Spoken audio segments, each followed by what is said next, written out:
Hello everyone and welcome to today's video. Today's video is going to be about how to log into the University of Munich LMU portal. For that, the first thing that you'll have to do is open up Google Chrome or a browser of your choice, and then in the search bar simply type in Munich University login.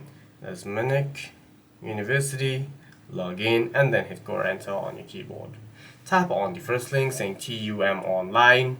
Tap on the second link saying LMU portal and LMU Munich down, and then tap on the given portal link. This will redirect you to the web login service. Here you'll have to enter your username along with your password and then hit login to log into your account. If this is the first time that you're logging in, then you can simply hit activate your new LMU. Here you'll have to enter your username, your password, and then hit register to activate your account.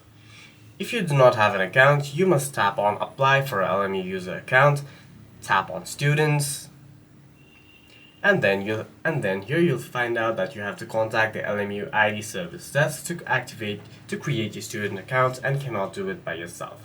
For any further questions, please feel free to leave a comment down below.